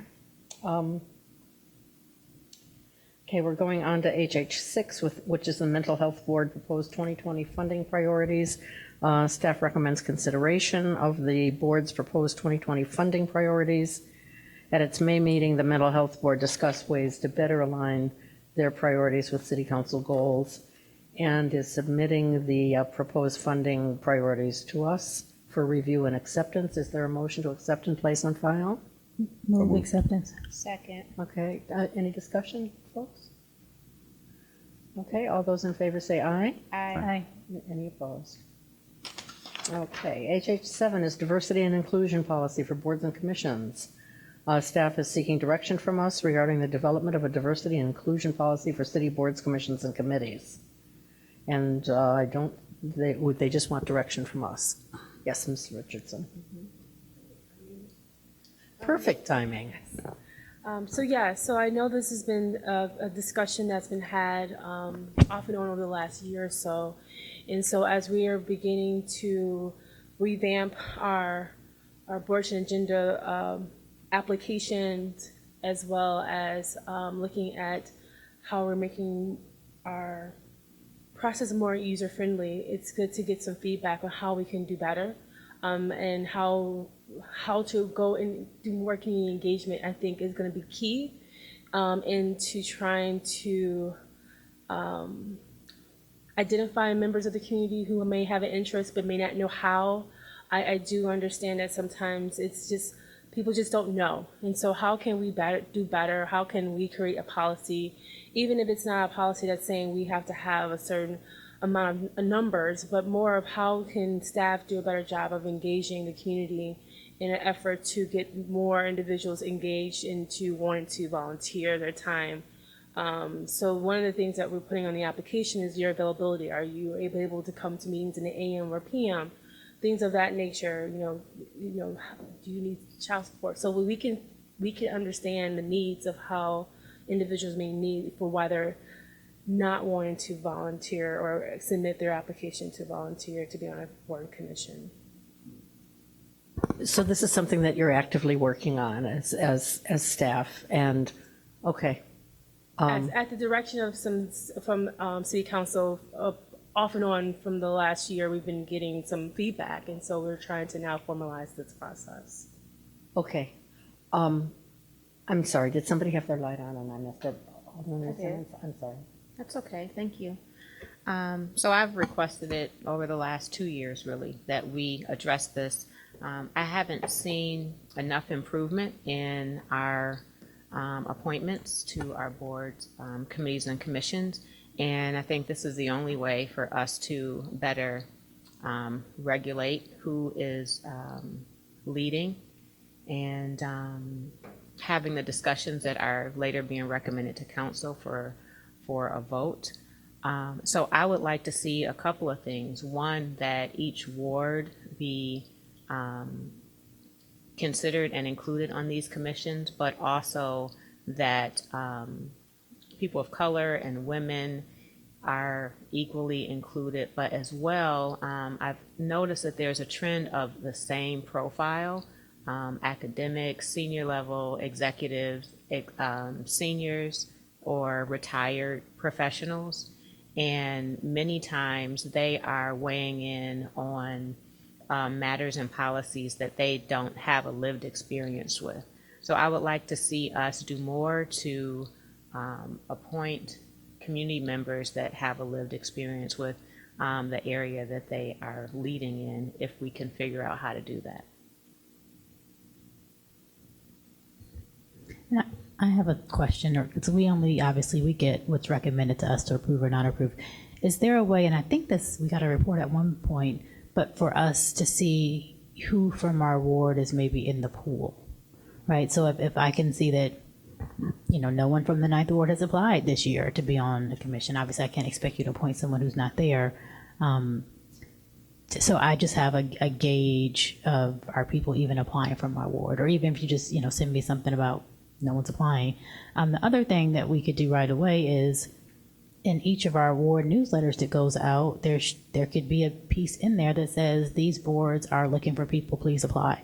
I mean, that way it's constant monthly, or however often we send out our newsletters, that people are seeing that there are openings. Obviously, we can talk to people individually, but if they're seeing that there is an opening, and then that piece about childcare, I know I've spoken to some people, and that is an issue, particularly, for the evening meetings. Then the meetings, the things that meet during the day, the commissions that meet earlier in the day, that's going to only attract people who are retired or, not working at all. So I think even in the way that, the timing that some of these things are meeting, I think my other concern just about inclusion is I see, and for whatever reason, lots of people who are repeat on committees. And I know that a lot of times they have term limits, but people stay past either because we don't have someone to fill their seat or whatever happens. So how can we be more aggressive of filling those seats so that we don't have people who are serving past the term? Because we do want to get a turnover of ideas. But again, I know that involves us having more people in the pool. And if the mayor is willing to do this, I'd love to have a little more information about what he's looking for. So part of that lived experience, I think, is really important. But are we only looking for degreed people? Are we looking for whatever we're looking for, right? Because if I am heavily recruiting people, which I have done, and they're applying and they're telling me month after month, I didn't get picked. And then I see here, because we get the referrals, there is an opening, someone is picked. I don't understand why, so to speak, my person isn't picked over another person. So it would be good to know, what are we looking for, as much as possible. I think we should talk about that, right? Yeah. About what we are looking for. Yeah. So I think that's for us to discuss, right? That's part of the direction you're looking for? Yeah, that's exactly right. Right. I mean, because Oh, right now we have 30 plus boards and commissions. I think that in itself is a challenge. And so what ends up happening, and what we have begun to do, is if we cannot find the person to fit a position that they requested, we're looking at them from other positions that might be of interest in reaching out to them to say, would you be interested in this board and commission? Because of the fact that we may have individuals who, a good case in point is equity and empowerment. Everyone wants to be on equity and empowerment, but we only have one position. So you look at the composition of the committee, and what you are trying to do is what would be the candidate that would fit the composition, if it's diversity, if it's education, if it's lived experience. But then you have all these other applicants who applied. And so what do we do with those individuals who have applied but weren't able to be selected because we only have one slot open? That comes up a lot, where we have positions currently, committees that we can't find anyone who wants to serve on the committee. And so that's when you start seeing, we do have a prohibition that you're not allowed to serve consecutively unless one is on a task force or a short-term committee, then they can be able to serve within that 12-month period. But our past practices and continued practices, if you have served on a commission for more than 2 terms, which is usually the maximum, that's the average max is 2 terms, you're not allowed to serve within a year to 24 months on another board commission that's a standing board commission. And so we try to do this, but the problem is that we have a need to fill seats because we have quorum, and then quorum gets impacted because we can't fill the appropriate applicants who have the skills and abilities, because some committees do require some skills and abilities. There are some committees that don't, that, you know, lived experience is something that can be taken in consideration, but there's other ones that, like planning or ZBA, that may require some technical understanding, or may not, depending on how the city council, but as the requirements are, that's in the ordinance, and that's how we go by the ordinance. It's those requirements that we're looking at to make sure they fulfilled. Now, as to wards, I can say that the ward that has the least amount of interest is the first ward. Unfortunately, they're the ones that's hardest to fill. I think the second, the 8th, and the 7th and 6th wards are very consistent in applying. The 5th ward as well. I think we may have had several over the last few months that have been from the 5th ward. May not all be of color, but they are in that ward. So I think it has been a more concerted effort to try to diversify the boards and commissions. It's just, how do we engage the community to know that we have these boards and commissions available, and we don't want to set a high bar to where people don't feel that they can't apply and be considered. I don't think the mayor is just looking at pedigree of education from what I've seen so far. It just happens to be, those are the individuals that are applying currently. But we would love to have, I think, for example, the mental health board, you're going to see that's coming up for a meeting on the 9th. I think that board is going to have some really great individuals coming on board who have lived experience and have professional backgrounds that fit that board as well, that are diverse in race as well as gender, which that committee needed some gender diversity as well as race diversity. Alderman Braithwaite and then Ruth Simmons. Thank you, Ms. Chair. So just a couple of questions for clarification. Do we have a shortage of applications for our commissions and boards, all 30 Yes. plus? There's a shortage. Yes. Is there, if you were to pick a percentage, 5%, 10%? Every month a board member is coming off, so it's Okay. It's just- rolling. It's a rolling number. Okay, thank you for that. And then the second thing is, do we keep track of race, gender, ethnicity? So if I wanted to say what's the overall percentage of white males, black females, black females, would you be able to answer that question? Yes, but it's optional, so we do not require individuals to identify. They are self-selecting, so they may identify or they're not, but for the majority, they do identify. Sure. So I guess since we're being clear on what we mean by diversity, we're not just talking about someone's mindset, talking about race, gender. I don't know if anything else comes into it. I think Age that is another one. that's a very good one. That's a very good one. I think then if it doesn't break any legal laws, that we craft a policy that looks at that. One of the metrics that we've used, or I've used in the past when it talks about our staff, is like our city staff should mirror the population of our residents, right? And so if we use that as a very simple benchmark and we look at overall what that number is and we just pay attention to it, I think that's what I would recommend. If you're looking for direction, I would recommend that as a direction. And then lastly, I would want to look at some of the commissions or committees where it's very one-sided. I think of zoning preservation. I don't know why it is, but from my limited perspective, when I go to those meetings, the Preservation Planning Commission, it seems like we're attracting the same people, and I don't have a real good understanding why. But those are some of the groups that I would want to take a look at, and if there's anything else out there that I'm ignorant to, I think that's where you would want to start as well, from my perspective. Yeah, and that's the struggle. Where are the populations that we see a lack of diversity in these fields, Right. how do we engage those community members to apply? Because right now, we're going off of a list of who's in front of us and not who's out in the community. And so that's the part where I would want to work more with you all to Yeah. kind of craft. But it starts with more the intention, right? You got to look at and identify it first, and then Correct. change the policy that will allow for you to be intentional about who you get. So if you got a bunch of all black males on a committee, then you try to mix it up. If you have all Asian females, then you try to mix it up, and so on and so forth. But if we don't identify it and we don't know it, then it's difficult to fix it from my perspective. Thank you. To that point, the way that you get the engagement is we're the elected body, like we're the residents. We have the relationships with the community. So if there is a shortage, it's the first that I'm hearing that we have such a shortage. And I know that I have shared in newsletter and on social sites when there have been openings in specific committees that were really important.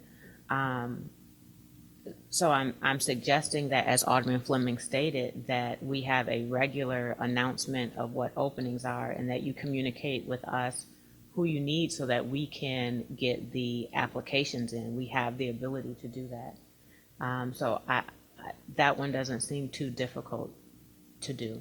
And we have. I mean, that's something we've done in the past. It's just people still have to apply. So And but I haven't. That's no- I hear you. Mary. Yeah, I hear you. but that's a concern because I've asked several times over a couple of years that we do more in this area. And if there are vacancies, then I would like to be able to recommend residents who are inquiring on what they can do to make a difference in community. So there are residents that want to serve. And here's an opportunity for us to give them a place to serve. Understood. And again, we have 30 some odd committees, and I think that too is a struggle, is that we are trying to fill. We have over 160 people who are serving currently on boards and commissions. And so it's the capacity as well of the number of committees that we have sometimes is a struggle to fill because people want to be able to feel that they're contributing. And if they go to committee meetings and they see that they're not really doing anything, or they feel that it's not something that they want to invest the time because they don't see, action in their eyes, it's hard to get people to want to commit to 2 hours in the evening to meetings. So it goes beyond just announcing, and I guess what I want to get beyond the announcement part, I think is important.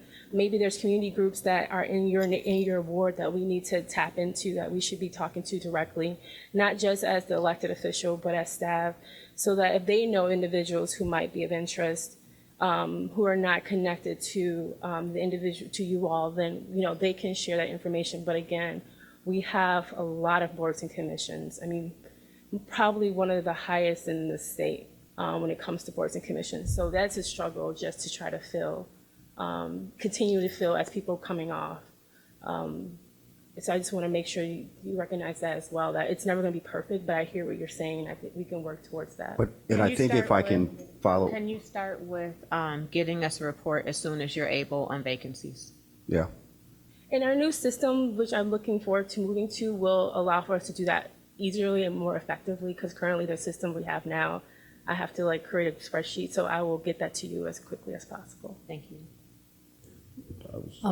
If I could just take a quick minute.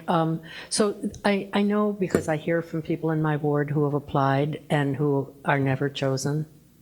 My answer to them is that that's the mayor's role. We need to hear from him about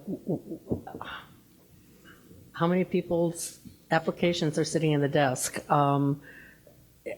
I don't know whether there's a time frame that if they're in the desk for more than 6 months, then the desk drawer is cleaned out, or how long they're retained. But when people express an interest in serving and they are never chosen, that word gets out too. And so I don't know.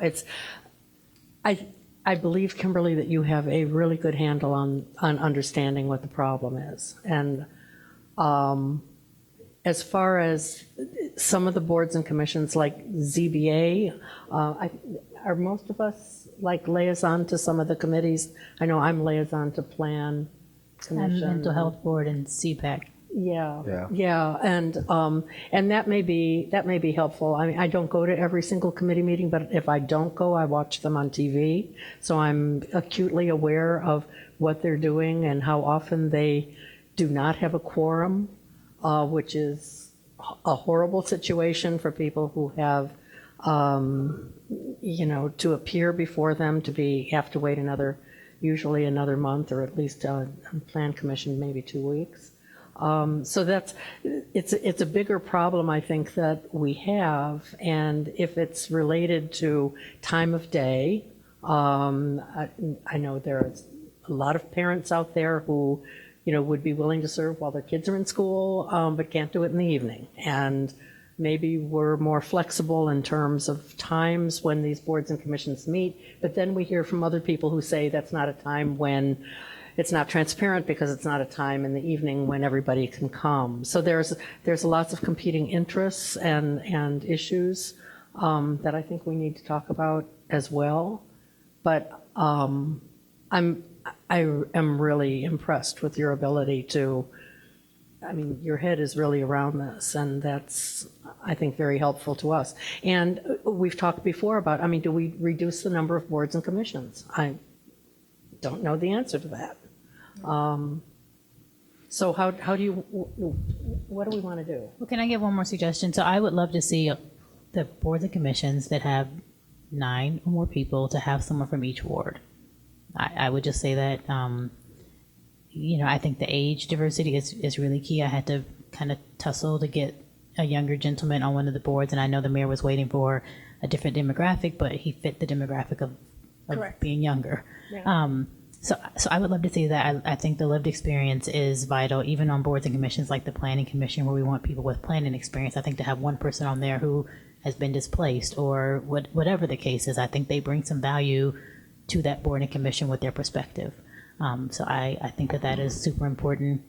The other part is, as Judy said, or Alderman Fisk said, I would love to see what happens to people when they do apply and are not picked. And I want to just acknowledge that we understand your role as staff here. You are not making these final selections. So I do want to acknowledge that we're not necessarily criticizing you on who comes before us. But one thing I haven't seen, and I don't know if Patrick would help or who would do this, but we have 30 boards and commissions. I've never seen a flyer about boards and commissions. I've never seen, a boards and commissions table, so to speak, at our city events. We have Bike the Ridge coming up, Streets Alive. I don't know that people would flock to it, but I think if we have a need, why we have all these city events, maybe we have a table and we go out and we tell people what the boards and commissions are and how to apply and all those kind of things. Even if we got a couple people from there, I think that would be more than what we're doing now, which is essentially it's a link on the website. If you're interested, you can dig around and apply. I think just like the CART plan, we have to go out of the building and think about where to speak to people. We can do some in our ward meetings, but we know that even everyone doesn't come to the ward meeting. So, we could do easily a boards and commission fair. There's some things we can do to get out of this building to recruit people of whatever demographic. And as Peter said, we can be intentional if we know, hey, we need, Latinx members to be on these boards. We go to the places, we make the flyers in Spanish. There's things that we can do as a city that's just, getting past, whoever's interested is going to take the time to find the commission, read all the requirements, fill out the application. And then I think we've done a better job at engaging people after they apply. I think you've done a better job with this, but if they have applied and aren't chosen, that there's an email that they get that says, thank you for applying, X, Y, and Z, would you consider something else? So that they don't think it went into the abyss and then they're discouraged from ever trying again. So the new system that we will have will allow for us to be able to better track the length of time an application has been in place. And in fact, it will allow for us to put in progress, reviewed, rejected, so that we know the status. Because right now we're using a WUFU form, which is not the best way of tracking. And so what we have done is we've kept applications on file for 2 years. What's happened is sometimes we see a person that may apply in 2018. When we go to that person, they have moved out of the town, or they're no longer interested. So we're looking at tightening that up. But what's nice with the new system is that they will update the applicant to say your application is nearing expiration. If you're interested, reapply, or apply for a new board or commission. And so it will allow for me to be able to be more transparent with you all about who's applying in a more effective way. And I like the idea of us being more engaged in the community events to advertise, not just in our e-newsletter, which is what we've been doing from time to time. Quarterly, we do that, and that's when you see a surge of applicants, and then it kind of goes back to a low. So these recommendations and suggestions that you all have provided, we'll definitely go back and work on, and I will present. Do you want me to come back to the next October meeting to kind of give you all an overview, kind of like a presentation, or? I was actually going to make a suggestion. And whose item was this? Who brought this? Is that you? I did. Okay. I think it was a good one to bring. And so, you're welcome. And so if I was just to take a couple of, my takeaways are this, that we need to be intentional about it. And so that's going to require maybe changing some of the ways we do things in terms of race, gender, and age. The other thing is, so we used to receive annual reports from all of our commissions, and I don't know why we stopped, and it was just something that helped us to always stay abreast of the moving pieces that run our town, because I can't monetize it, but committees, these volunteers do a lot of work along with our staff. And so I would like to see that come back. And I was going to ask Alderman Fisk that we refer it back to rules. So it does involve the mayor, and it will involve some changes. And I think this conversation deserves to be brought up in front of full council. So that would be my suggestion, that when it comes back, Alderman Fisk is the chair, that we refer to our rules committee. Sure. Yeah, I definitely think we need to have the mayor as a part of this conversation, because ultimately our city council rules give him that authority. And the other thing that I'd like to suggest is that I know that there are some firms and employers who give their employees, they want them to go out and do public service, and they give them time off to do that. I don't know whether we've reached out to employers in Evanston to provide a paid 2-hour window for an employee to be part of a board and a commission. That may affect, what time of day a board or commission meets, but I think that's a possibility to try to find some more folks who might be interested in applying, but to think a little bit creatively. I don't want to focus on developers who might have a financial interest in having somebody serve. That wouldn't be right. But I think that's an unexplored area that maybe we can think about. But I think we really need to hear from the mayor.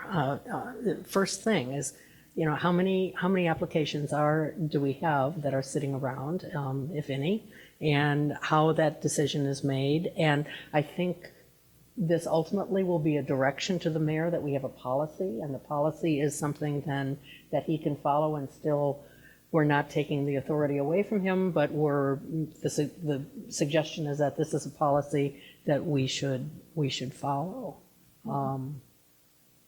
So is the committee wanting to refer this to rules, or what? I can second that. Yes. Okay. When is our next rules committee meeting? Do we know? Is it October 9th? Whatever day this meeting is in October, so it's next month. It's the first Monday of October. In October, the first Monday of October. So our reference to rules would then be to develop a policy that, I'm sorry? October 7th. Okay. Yeah. What do we want the policy to say? We want the policy to be more representative of our committees. So right. Just in general, we have the ability to reference race and age, so that may have to be where the policy that we have to. So we all have to do certain disclosures, like we have to do Ward and lived financial experience. disclosure, ward, all those things. And I think you've got enough boxes to check to get the right idea. So we have to be able to have a clear policy that people have to then check that box. Okay. And then our staff is able to keep track of it. But I think what I'm interested in, and it was clear with Alderman Simmons' request, is what type of notification tools do you have? You know what I mean? So I would like to have information that's pushed to me that alerts us when there's an opening in a particular committee. And that's what I heard her asking, and Right, the new it sounds system will like allow for it, the current system doesn't. crystal That's the clear. problem. So when will the new system be in place? So when we're going to the new agenda management system, so that same system is also managing our boards and commissions. So when that goes live, that part of it will be live as well. What's the target When is date? that? I don't want to, I can't say, I think it's at the end of September. It's all based on the schedule with city So we'll have council it in meetings. time for before the next rules. October or September. It'd be either, I know October the latest, but I think we're doing a soft for our staff to do internal soft practice, and then it's going to go to the public in early October. Nice. Yeah, I think we've given plenty of direction. Yeah. Okay. Thank you. Okay, thank you, everyone. Okay, no, it's not, no. Communication item. I can take this Yeah. one because that one's mine, and that can be Okay, really well, quick. I want to thank Chief Lewis for coming tonight, and, No, he's on HH8. yeah, and Chief Cook, so could you both come up and, And I refer this here based on actually the complaint that's in the register tonight. I think it's 1802 that involves a Northwestern student, and I went to watch the video and talk to OPS about it. And it was a Northwestern student, but it also involved Northwestern officers. And so I was interested to see how, I'm sure there's a memorandum of understanding about how we work together. You know, this young man, I don't know if he was arrested, I guess he was, but anyway, whatever happened. You know, does Northwestern have a system where students or whoever have interactions with Northwestern police officers make a complaint? Does Northwestern police have jurisdiction to arrest Evanston citizens, or do they only arrest, you know, I have those kind of questions. Sure. You want me to start with my questions again? Yeah. No, Those were my list of questions. So, Okay. so for Chief Lewis, is that your name correct? So do you all have authority, is there a process for people to make a complaint if they have an interaction with your officers? Yes, indeed. We have a citizen complaints process, much like Evanston Police Department. Our officers receive complaints both in person and, if need be, over the telephone. And we act swiftly and quickly, timely in investigating those citizen complaints. Okay. And then do you all have the jurisdiction, do you arrest citizens like citizens, not students, Evanston citizens, you have the jurisdiction to arrest them on campus, off campus? I don't really know how you operate, I guess. Since 1994, we've had the benefit of a memorandum of understanding with the city of Evanston, where our communities have benefited both at the patrol operations, criminal investigations, and professional development. It expanded our policing jurisdiction from the campus proper west to Green Bay Road and Asbury, and to the south, Lake Street, and to the lake, and to the north, Isabella Street. I can assure the members of the Human Services Committee that in my 16 years as the Chief of Police at Northwestern University, our community have benefited directly in working with Evanston Police in a collaborative fashion, whether it's patrolling joint party patrols in the neighborhood, or the city assisting us with criminal investigations, particularly death investigations, sexual assault investigations, but as well the opportunity for joint training, whether it's active shooter training or DUI enforcement training or bicycle patrol training and operations in downtown Evanston. But beyond just the operational opportunity and impact, we've also enjoyed community building opportunities. Just recently, Chief Cook invited us to participate in the National Night Out ceremony, as well as Police Memorial Day recognition and celebration. In my 16 years, I've had the benefit of working in collaboration with Chief Kaminsky, Chief Eddington, and now with Chief Cook. And we have worked well within the framework of the MOU. But I think the real benefit is how it materialized at the line level, how the men and women interact, and it affords the confidence and the trust at that level as a force multiplier in building community transparency and confidence of our community. So as I view it, both departments have benefited through this memorandum of understanding. It has given us more empowerment to affect the rest, but that's only secondary to the opportunity to engage in community building. Oh, great. So if you were to arrest an Evanston citizen, Chief, does that go in our police blotter or whatever we call it now? When we get a report of arrest, do we get a report if that person is arrested by a Northwestern officer? Yeah, That's in our report? Yes, ma'am. Okay. So thank you for that. I would encourage you to, if the chief is so privy to let you do that, to review the video from 18-02 that involved one of your students. We handled it fine. I think that what came across for me was this young man had an incident. Our officer made an error, which is noted in the file here, but he made a comment to one of your officers that the officer didn't believe, and the student was accurate. And so, with no judgment, I think it's probably, not the end of the world, but probably worth you taking a look at if you have a few minutes. Because, I assume the young man, he was savvy enough to know he can make a complaint here. I imagine he made a complaint with you all as well. But it was the first time I had ever seen an interaction.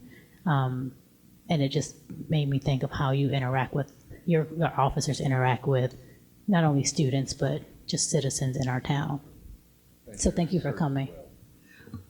Okay, so I'm a little confused. So tell me what happens when you arrest an Evanston resident or a Northwestern student.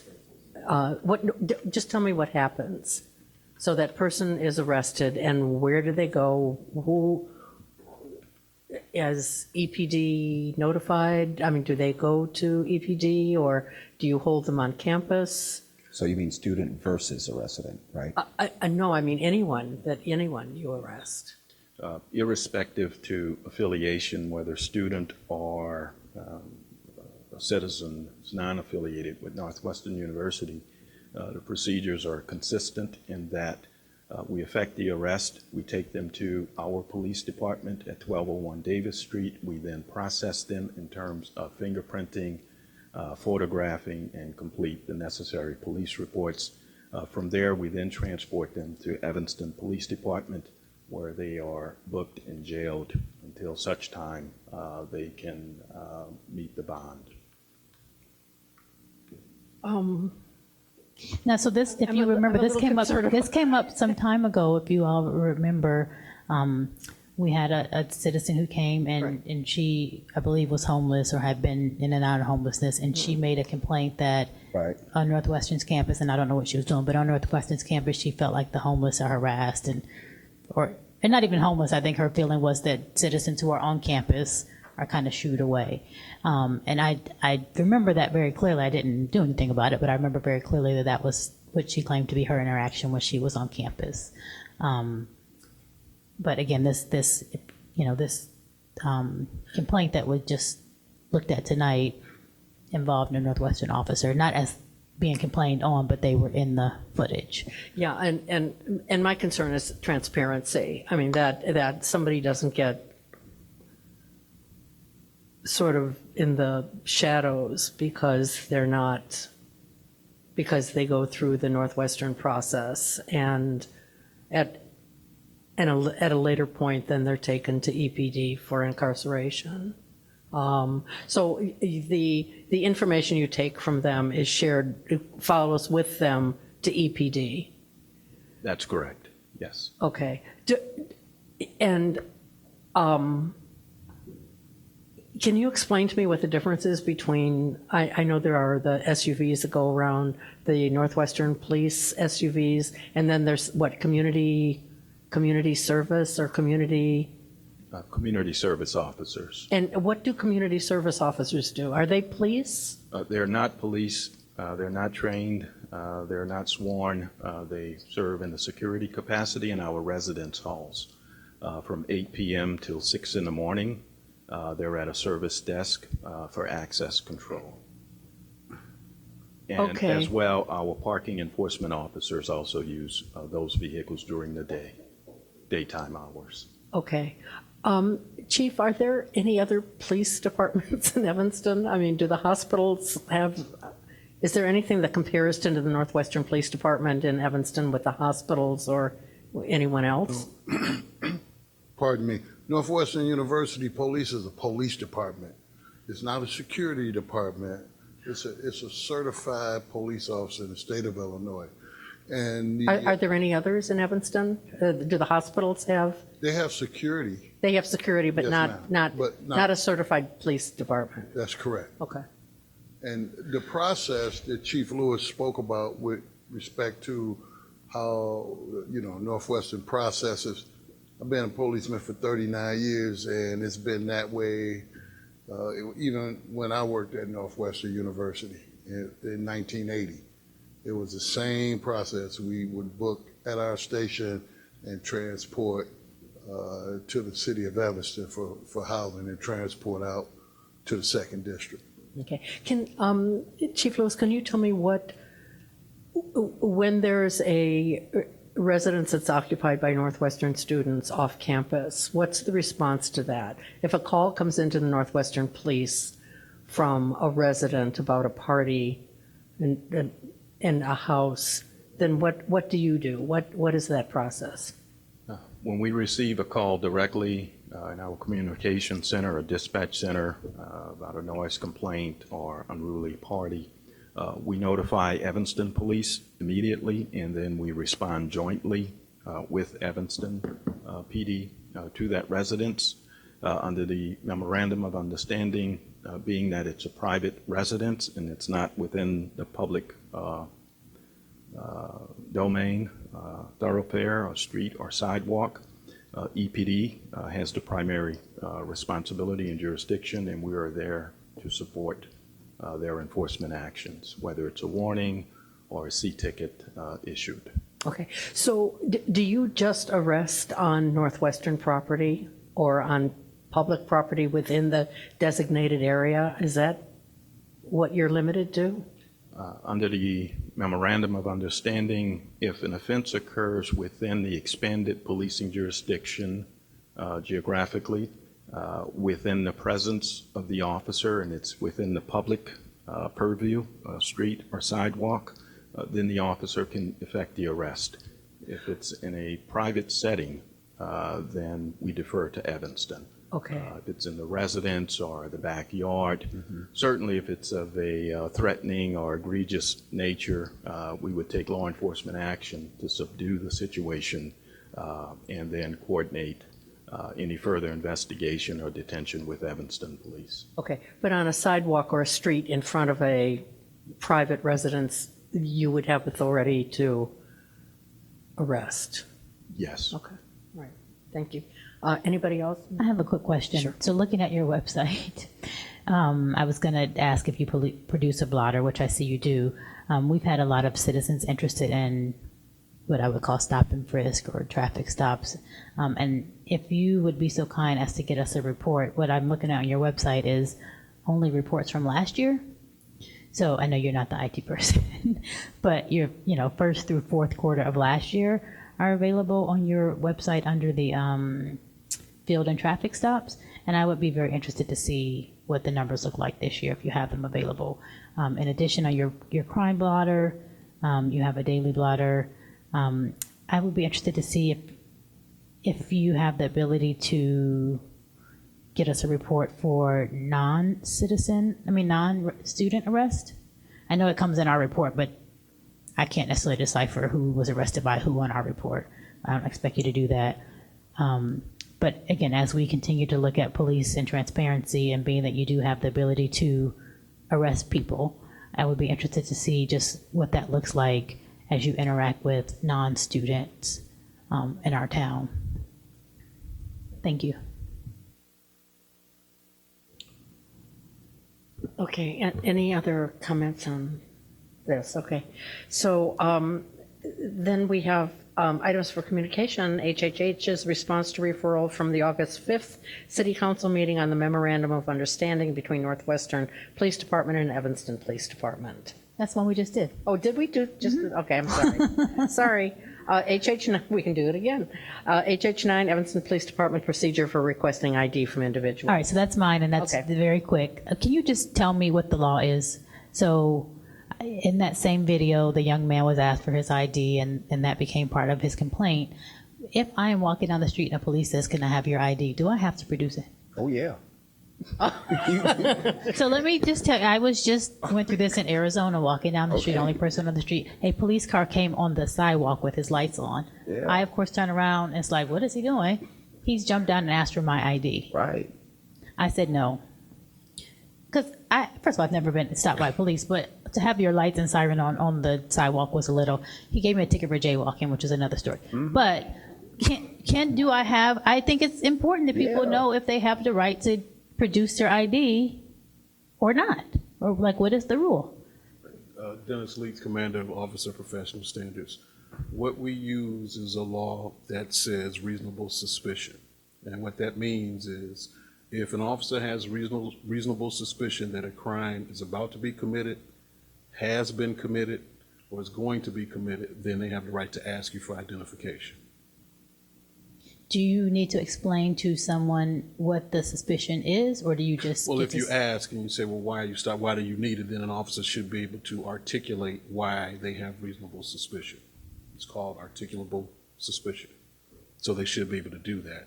Now, there's nothing that precludes, that I've read, an officer for asking you for identification at any point, but you have a right to say, I'm not giving it to you, like you did. Like I did. I eventually did because I was outnumbered in another state.